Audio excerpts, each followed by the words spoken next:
everyone, and welcome to the Utpat sisters. My name is Nishka. My name is Kaanchi, and in today's video, we want to share with you some of the symptoms that you may experience while on your menstrual cycle. We're not professionals, we're not doctors, but we know a little bit from experience, and we wanted to explain some of these in simple terms for those of you who have experienced some of these symptoms, but don't exactly know how to describe the pain you're feeling or what to call them. So we also wanted to give you some ways to cope with these symptoms to better alleviate your pain when you're on your menstrual cycle. So without further ado, let's get on to the video. So we hope that you found this video useful, these ways to cope with these symptoms useful. These are based on stuff we learned via the internet or via from past experiences. And bottom line is, also do some of your own research. It doesn't necessarily have to mean that you're constantly 24/7 looking up things related to this, but talk to your parents, talk to your mom or older sister about it, because genetics does play a part in this. And if you can, definitely, it doesn't hurt. We live in the 21st century to look up some of these things and look up methods that could help you, because some of these methods that we suggested may not even be beneficial to you, but they're just some ideas, just some suggestions.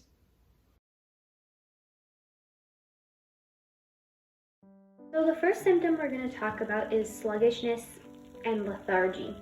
Basically, this is a lack of energy, and this one is really common. You may think to yourself, well, I'm doing the same things, eating the same way, sleeping the same way, exercising the same way, but I'm so tired for some reason. This could be why when you're on your period. In this instance, you shouldn't try to push yourself too hard.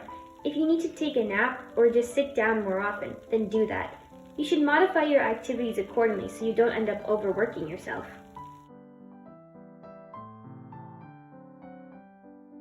The second symptom we're going to talk about is cramps. Cramps are a big one, probably the most universally experienced symptom amongst women. Cramping will feel like an almost intense twisting sensation in the lower part of your body. Depending on the person, the cramps may be limited to just one part of your lower abdomen, or they can stretch beyond that. Cramps will also vary in severity. It may be a lighter sensation or a really intense one. They also vary in time intervals.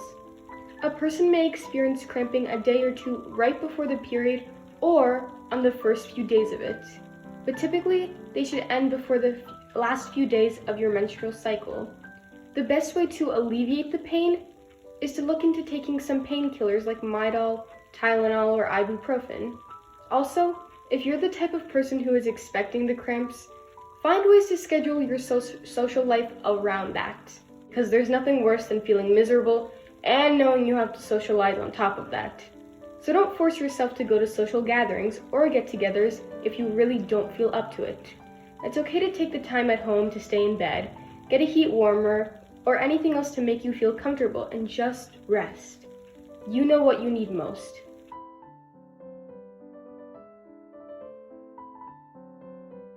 The third symptom we're going to discuss is bloating.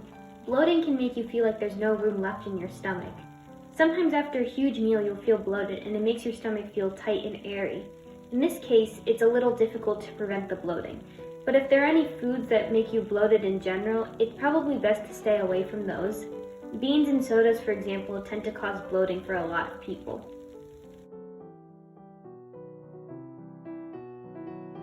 The last symptom we want to talk about is congestion. This is when the lower part of your stomach may feel sore and congested right before the onset. Just like when you have a cold or a fever, your nose might be congested, and this is a similar instance. You feel like the lower part of your stomach is so heavy and waterlogged. The congested feeling should subside after the first 4 to 5 days of the menstrual cycle. Making yourself urinate more often can help release that heavy feeling in the uterus. And some people drink coffee because that makes you have to go more. But that being said, be careful not to overdo it. Caffeine can sometimes worsen your period cramps and make you more bloated if you drink in excessive amounts. Overall, you should ask your mom or older sister if you have one regarding symptoms, since there may be certain ones common to your family. But symptoms obviously vary from person to person, so don't fully depend on what another person has experienced. You should learn your body for yourself. So if you like this video, don't forget to give it a thumbs up and share it with all your friends and family. Hit that subscribe button and press the bell notifications to get notified on all of our future videos. If you have any comments, questions, concerns, feedback for us, leave them in the comments below and be sure to check them out. Bye!